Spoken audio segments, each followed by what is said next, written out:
Hello. Hi, this is my first mukbang ever. Um, I wanted to do a mukbang because I just do. I don't know. And I wanted to talk about some things. So, I have a lot of things coming up, so I just wanted to first show you my food so we can get into the mukbang. This over here is a chipotle, not a chipotle, chili pepper mayo, salmon, rice, seaweed, and a cucumber and onion salad.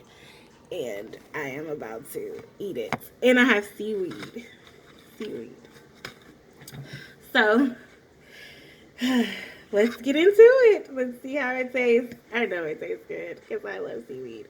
Shout out to Sophia and Zoe, who initially put me on to seaweed with rice. Um, that's how I found out about it. It's an Asian thing. Um, I put on Facebook that I wanted to do more live videos, and someone, Larita, told me that she wanted to see me make some other I can't talk, other cultural food. So this is a cultural food that I love. It's not my culture, but I do love these flavors. So I think the title of this mukbang is why I quit my good government job, and I'm gonna tell you why I could quit my good government job after I take a bite.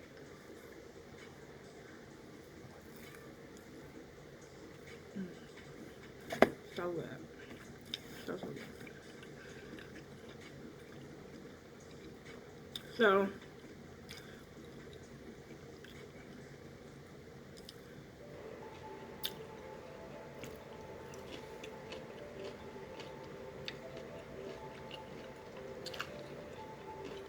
for those of you that don't know, I recently resigned from my good government job with the IRS because I believe in me. While I was thinking about doing this video, I didn't know what I was going to do, but while I was thinking about doing this video, I thought about the reasons why I was quitting my job. Now, some of them are personal, and I won't get into them, but the biggest reason that I quit my job is because I have, for a while, felt like a slave.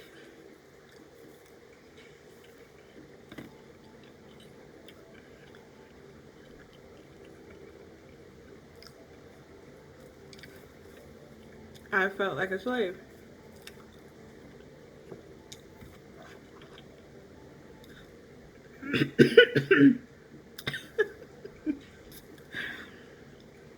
Some rice went down, down the wrong way. But let me start at the top. So, how I ended up at the IRS is I was um, going through some relationship stuff. My husband had left to go better himself in another state, and he left abruptly. Um, so I was I before he left, I was a stay-at-home mom. I wasn't working. I wasn't doing anything but taking care of the kids. And when he left, I was forced. It's a blessing in disguise now, but anybody that knows me and knows what I went through that time knows that it was mentally challenging. Um, to go through a breakup and then have to worry about what you are going to do for yourself and six other people. I have six kids.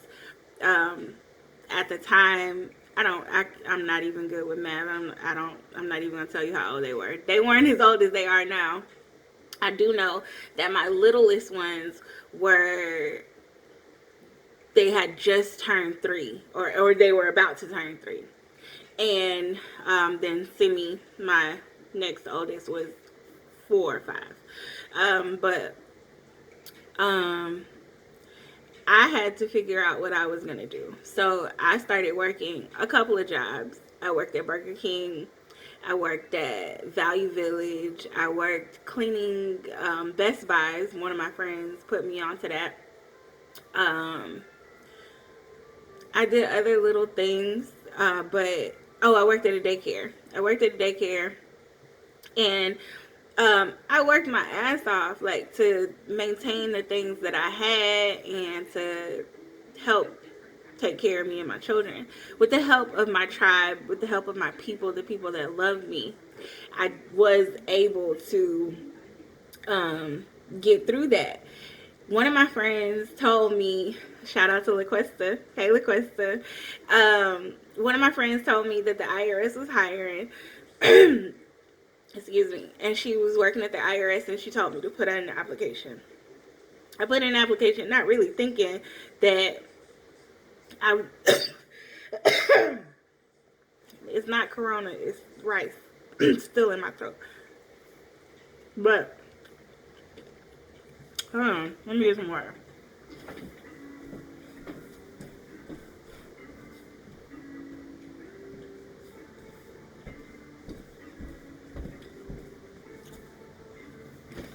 Okay. And that's water. There's not much in here. But it's sip to get that right there. Anyway, you can tell this is my first mukbang. And this is gonna be a long one, so get ready. Well, maybe not, I don't know. But she told me to put in an application, and I put in an application. I did the assessment. I remember doing the assessment. I locked myself in my room, told my kids not to bother me, told them that it was really important what I was doing, and I worked on that assessment. I got through. I was superior qualified because I ain't no dummy. But long story short, I actually almost missed it because I didn't have a phone. I had an Obama phone. Obama was president. Was Obama president? I think Obama was still president. Anyway, I had an Obama phone. Yeah, because Trump wasn't president. But I had an Obama phone, and the calls wasn't coming through. So I didn't know these people were calling me trying to tell me to come do my fingerprints and stuff. But my homegirl worked there, and her manager just so happened to be the person that was over the hiring at that time.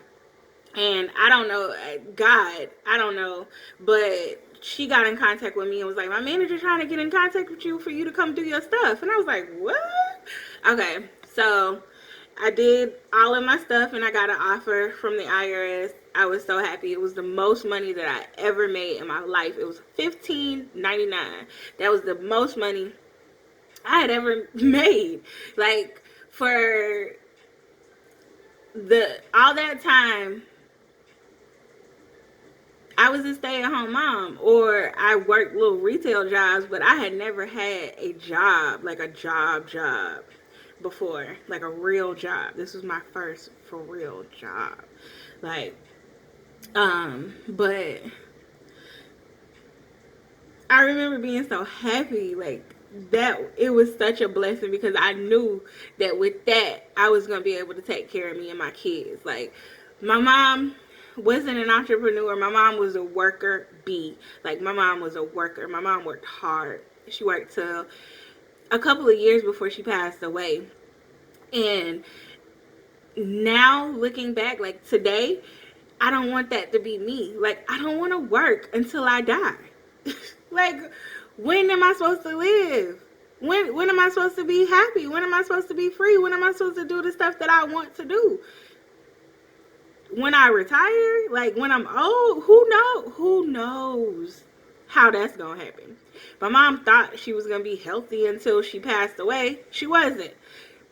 She had 2 good years before she passed away. Not saying that her whole life didn't mean anything, but she was only free from employment for a couple of years and then she died. Like, that is no life to live.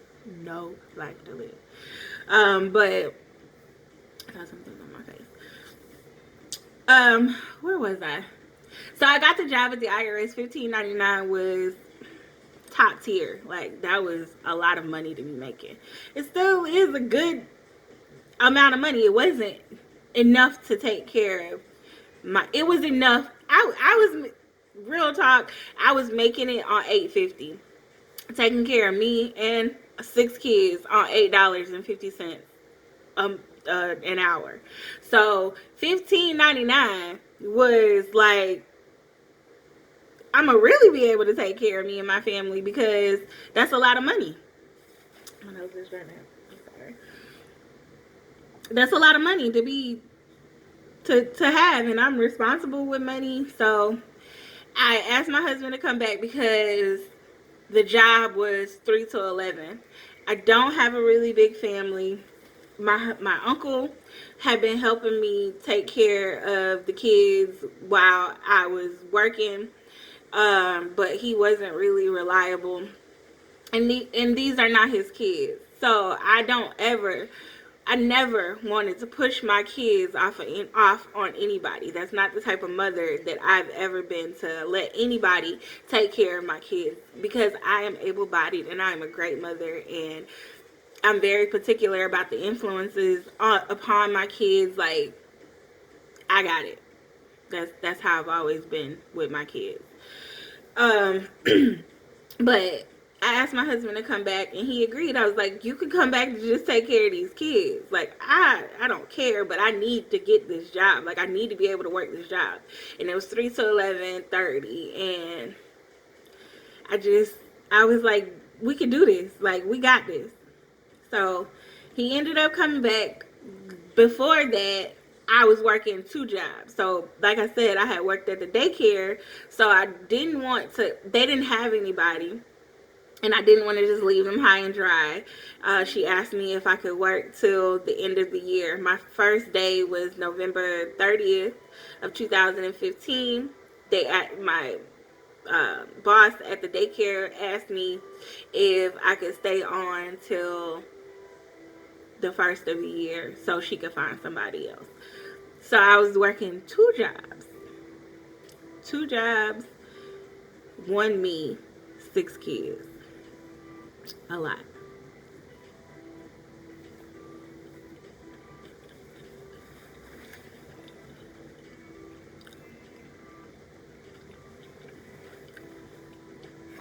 But I did it. My first day. So I was working at the daycare from 8 to 2. So was it 8 to 2? 8 to 1:30, 1:45. And then I went to the IRS from 3 to 11:30. My first day, I almost had to leave because my uncle was late picking up my kids. This is why I don't want anyone else to be responsible for my children, because can't nobody do it like me. So my first day I was ready to give up because I didn't even see how I was gonna do this. Like, how am I supposed to take care of 6 kids and work 2 jobs? But by the grace of God, the grace of God,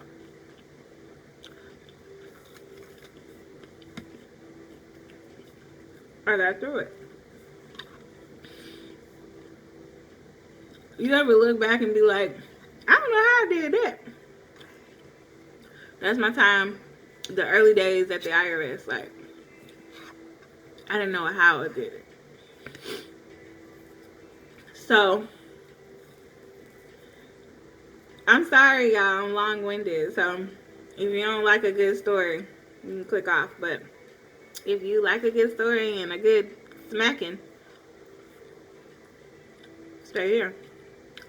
But, anyway, so that's how I ended up at the IRS. Great job.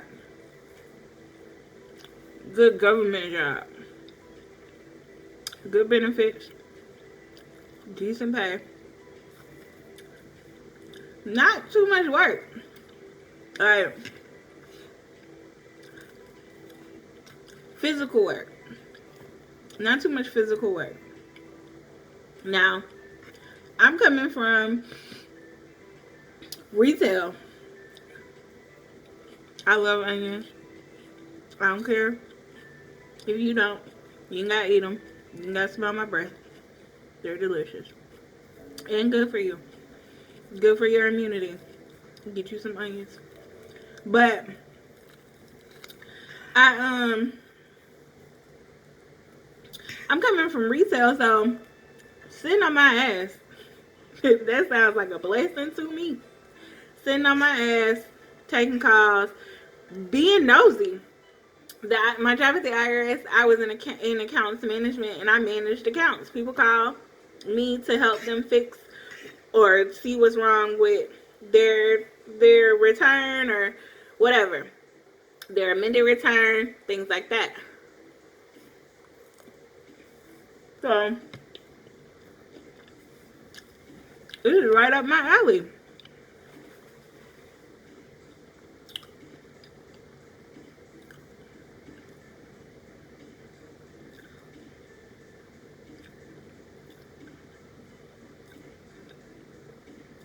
When I realized that it might not be the job for me, was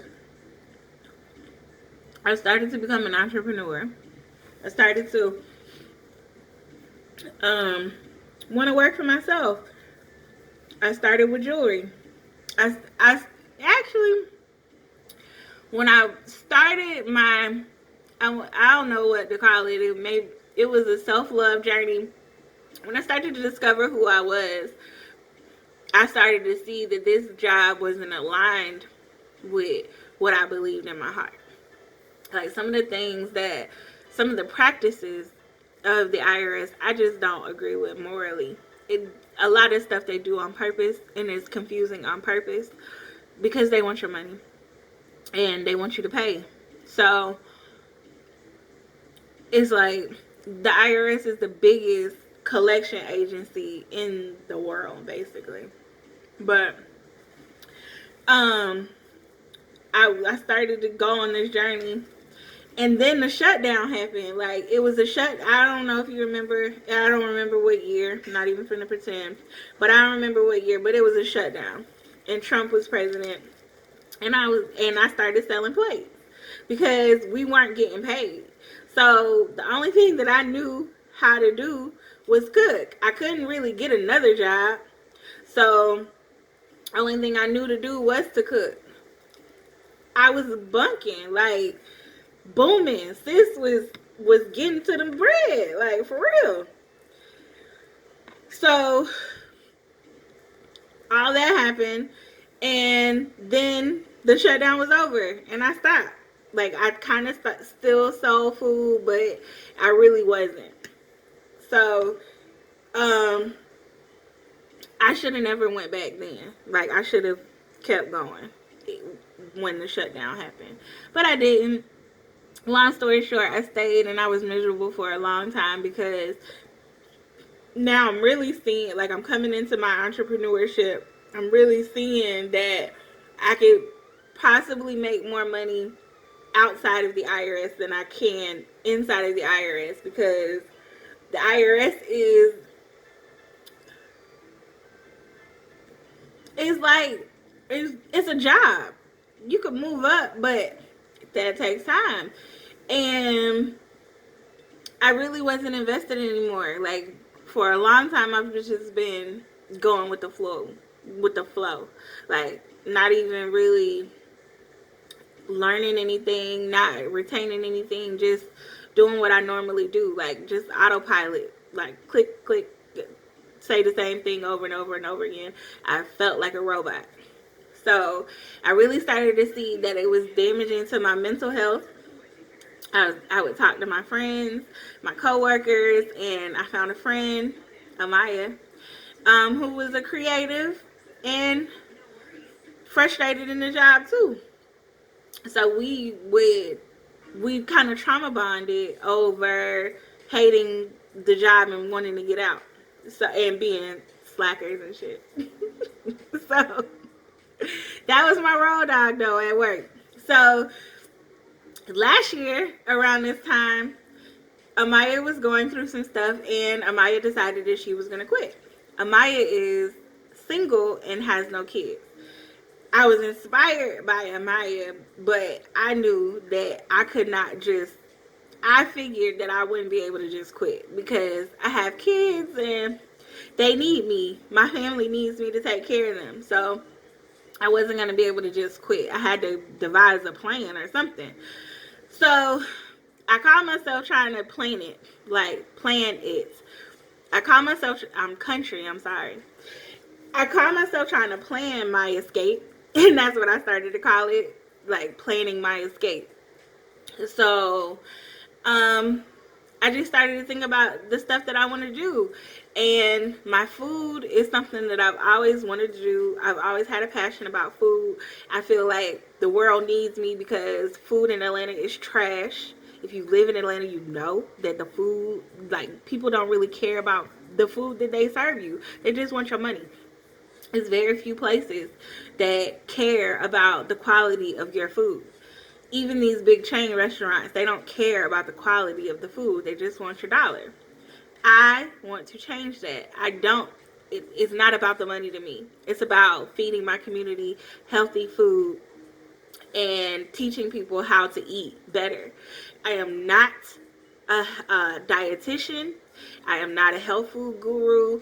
I am not none of that. I am just a mom that wants her family, her tribe to eat better. And I started eating better. I am still overweight, but a lot of the issues that I've had, like I'm not diabetic. The only issue that I have is my blood pressure, and that developed after my last pregnancy. So I have struggled with my blood pressure for 9 years. So, but I don't want to be on medicine. Like, medicine is not an option for me. So I have to eat better, and I have to take care of my body better by exercising and moving and doing those things. But working for the IRS, I didn't realize I was depressed. Like, for a long time, I have been depressed. I've just been eating, sleeping, smoking. Like, routinely, like just drinking the pain away. Like, for a long time I was addicted. Like, I was having wine every night.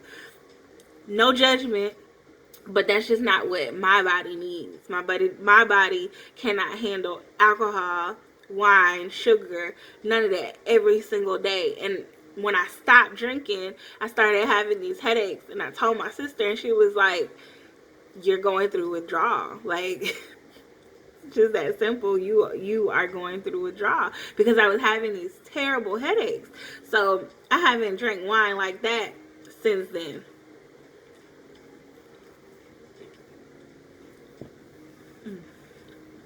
I love it. But depression is real. And because nothing with me ever really changed, like, unless you knew me at home, most people aren't allowed in my house, but my husband is probably the only person that really got to see how depressed I really was, because I get out there and I put on a happy face. What else are you supposed to do? And I wasn't taking care of me.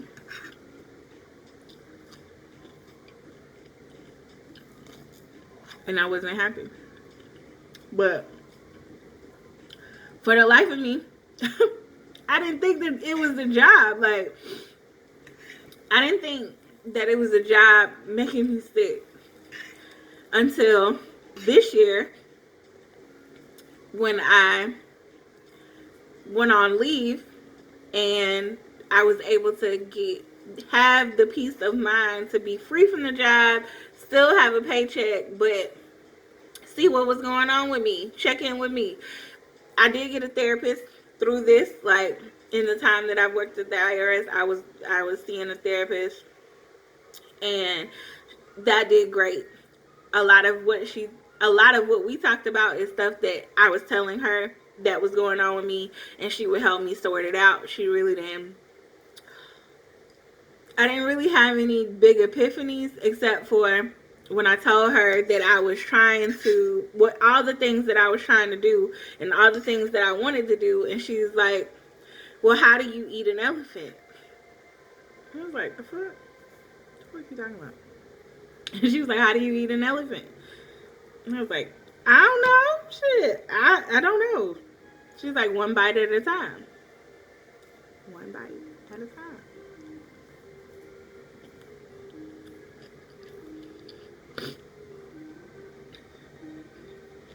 I was like, "Okay."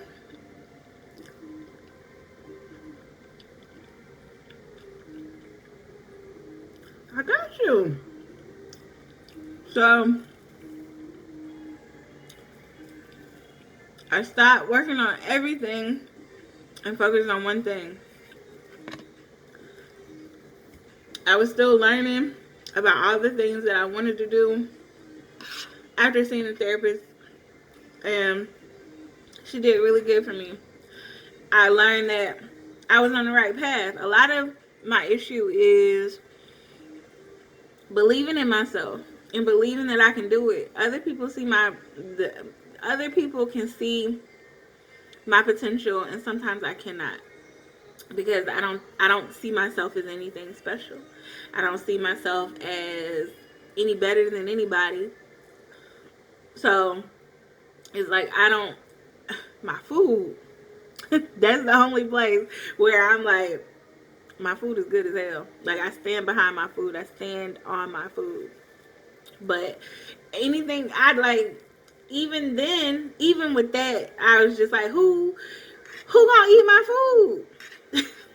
Like, who really gonna buy my food?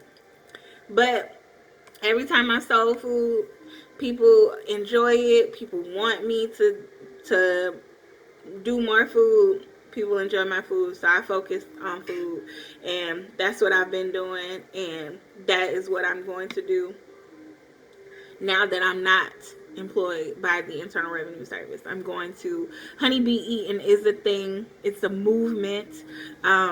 It's a fresh food movement. More fresh food, more vegetables. It's not absolutely clean, but simple ingredients, simple food, really good food.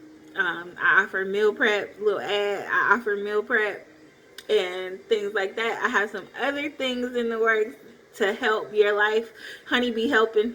I'm spitting. Honeybee helping you out. So I quit my job to help you, basically, because I feel like to help you and to help my own mental health. The IRS was not where I should be no more. So that's why I quit my good government job. I don't know if y'all got everything y'all needed to get out of there. But it's been 30 minutes since I've been talking, so I'm going to start to wrap this up. But one thing I wanted to say is, in this ramble, thank you for getting this far, is you got to believe in yourself. You have to believe in you. Because nobody is coming to save you. Nobody is going to pick you up. You got to pick yourself up. You got to dust yourself off and walk like you know who you are. I am not afraid of what is going to happen to me now that I have quit my good government job. I don't care. My mental health is worth more than a paycheck, because if I die or kill myself, jump off a bridge, whatever, the IRS is going to give my laptop to the next employee and not give no fucks about what happened to Terry. They might have some cake. Well, it's COVID. Nobody's in the office. They might have a meeting through Skype and RIP to that hoe. No. You will not kill me. I'm not letting no job kill me. So, checking the deuces to the Internal Revenue Service and putting my money on honeybee eating, because YOLO. I watched a video, and this dude was like, it's about, I posted it in my stories, and this dude is talking about elder millennials. I'm an elder millennial at 37. So, you know, I'm just thinking about what my life is about to be. And it's about to be lit. So, and I'm gonna be recording it. So, welcome to the journey. How you doing? Welcome. Honeybee eating. Honeybee eating. Look out for more videos, more mukbangs, more cooking tutorials. Please support me. Please. Because in supporting me, you're supporting 6 black children.